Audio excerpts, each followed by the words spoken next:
बोलते ही मन में भाव आ गया, क्या पता है इसमें, अरे जो होगा देखा जाएगा, किस्मत में जो लिखा होगा।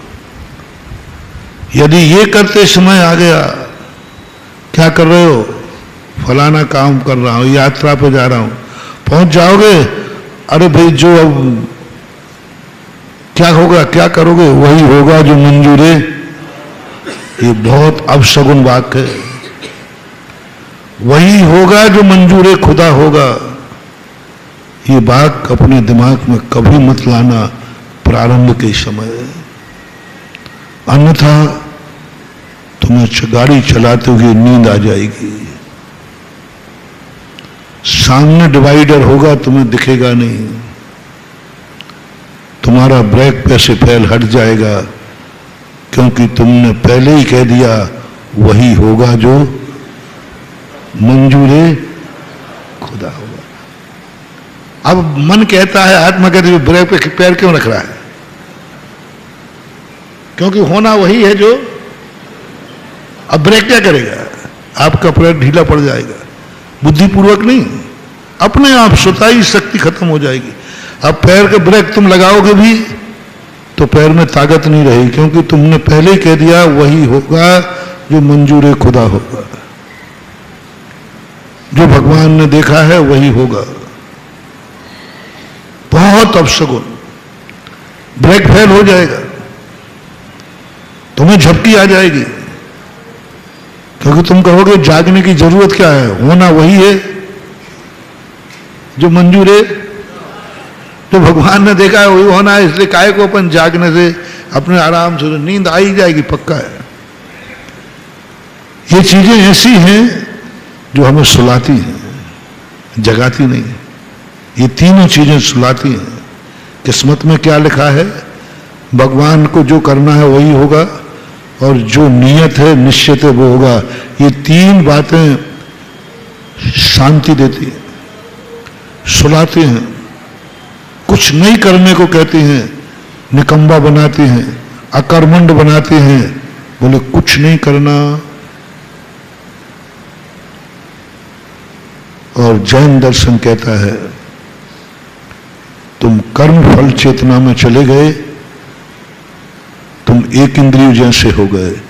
जैसे पेड़ कुछ नहीं कर सकता, नीचे आग लग रही है, पेड़ भाग नहीं सकता, बचा नहीं सकता, ठंड पड़ रही है, बचा नहीं सकता, कोई काटने आया है वो भाग नहीं सकता, क्योंकि वो कर्म फल चेतना में चला गया। कर्म फल चेतना में चला गया। पूर्व भाव में उसने ऐसा ही भाव किया था, तो कर्म ने, जो ऐसे लोग करते हैं मर करके एक इंद्रियों में पैदा होते हैं, क्योंकि कर्म फल चेतना वही है। हम कुछ नहीं, पेड़ कहता मैं कुछ नहीं कर सकता, कोई काटेगा तो हम भाग नहीं सकते, कट जाता है, कोई पानी दे देगा तो पी लेगा, भाग मांग नहीं सकता। पेड़ में आग लगा दी, चारों तरफ से भाग नहीं सकता।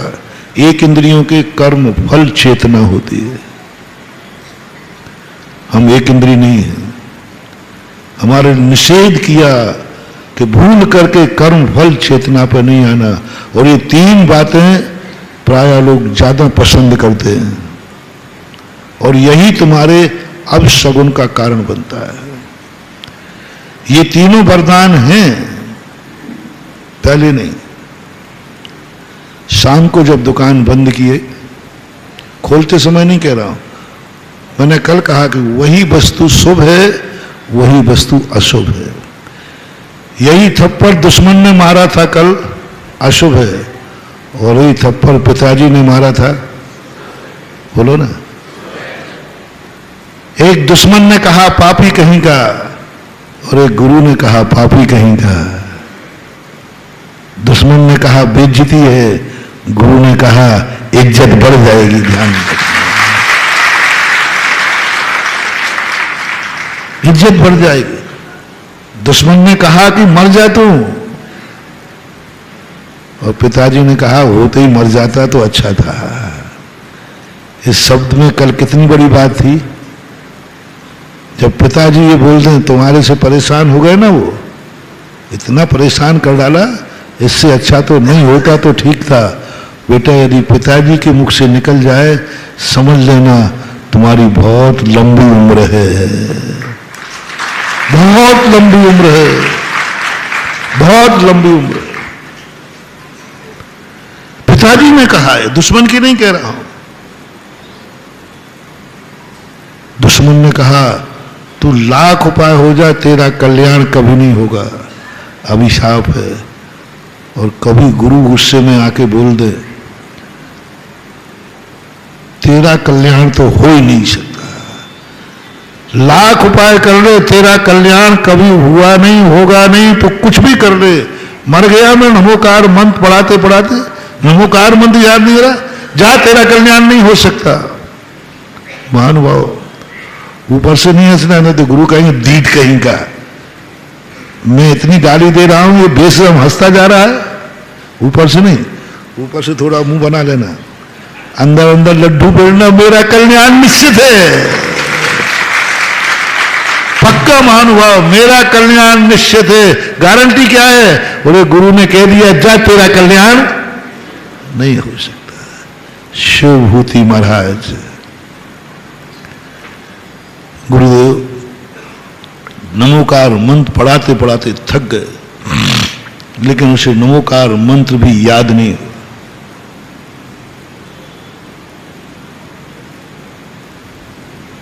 अर्थ बताया, अर्थ याद नहीं, कुछ नहीं, उसको याद ही नहीं होता था। आगे पाठ पीछे सपाट। एक दिन गुरु ने उसको फटकार दिया, तेरा कल्याण तो हो ही नहीं सकता, मैंने तुझे दीक्षा देकर बहुत गलती कर दी, मैंने दीक्षा देकर के तेरा कल्याण तो हो ही नहीं सकता, तू तो धर्म के लिए कलंक है। एक चीज बस शिवभूति महाराज को बुरा नहीं लगा, बोले महाराज तो सही तो कह रहे हैं, नमोकार मंत्र पढ़ाया वो याद नहीं हुआ, दिन भर पढ़ाते एक बात भी याद नहीं होती, लेकिन बस एक बात कहा। कौन कह रहा है? कौन कह रहा है? गुरु महाराज कह रहे हैं, बस नमस्तु करते रहे, हर दिन गुरु को डांटना, उनको नमस्तु करना, पाए लागे गुरु जी अजय हो। उनका एक ही विश्वास था, गुरु आशीर्वाद ना देवे तो ना देवे, बस मुझे नमस्तु करने मिलता रहे, यही मेरा भाग्य है। क्या बात है, तुम्हें गुरु आशीर्वाद देना बंद कर दे तो नहीं जाना का 10 बार नमस्तु कर लिया, एक बार भी आंख उठा के नहीं देखते, थोड़ा बोल दो ना, हाँ महाराज होता तो है। 10 बार नमस्तु किया, आंख भी नहीं उठाई, हाथ भी नहीं उठाया। हमने तो आजकल जाना ही छोड़ दिया, मैंने तो जाना ही बंद कर दिया। क्या करें, 10 बार जाओ 50 बार जाओ, आशीर्वाद देना नहीं, बोलना है नहीं, आंख उठा के देखना नहीं, मैंने तो जाना ही बंद कर दिया। बोले ऐसा होता है कि नहीं दुनिया में? थोड़ा बहुत मालूम है मुझे। राजस्थान में मैं जब था, एक व्यक्ति ने कहा, बोल, मैंने कहा भाई इस कार्य, बोले महाराज जी आचार्य से बात मत भेजना आप, मैं तो नहीं जाऊंगा। मेरी बात क्या होगी भाई, मेरे आचार्य ने क्या कर दिया? इतने बार गए, एक बार भी ना तो कोई बोलना है, ना आशीर्वाद देना है, ना कुछ। वहां पहुंचो धक्का और खाओ, बोलते ही नहीं, कुछ बोलते नहीं। अरे इतनी दूर से जाते हैं, अरे 2 मिनट में हाथ उठा दें तो संतोष हो जाए, हाथ उठाते नहीं। मैं तो नहीं जाऊंगा। मैंने कि भाई एक बात बताऊं, महाराज ने जरूर तुझे नहीं देखा, पक्का है, और मेरे गुरु हैं वो देखेंगे भी नहीं।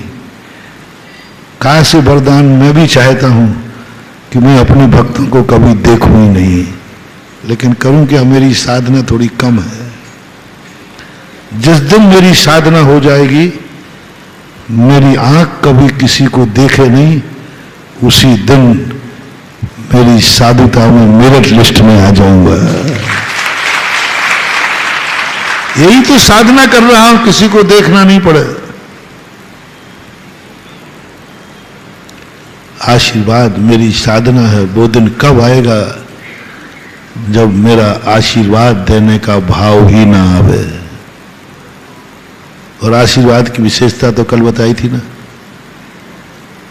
मेरी एक ही साधना है, वो दशा मेरी हो जाए कि मुझे आशीर्वाद देने का भाव भी ना आवे, ये साधना कर रहा हो। वो दशा हो जाए कि मुझे किसी से बोलने का भाव ही न आए। ऐसा कभी कोई तुम्हें मुनि मिल जाए जो आशीर्वाद भी नहीं दे रहा है, आंख भी नाशा दृष्टि किए है, बोल भी नहीं रहा है, उसको खबर भी नहीं है कि कौन मुझे नमोस्तु कर रहा है, खबर भी नहीं है, उसे पता ही नहीं है, वो पहचानते ही नहीं है कौन नमोस्तु कर रहा है, कौन रो रहा है।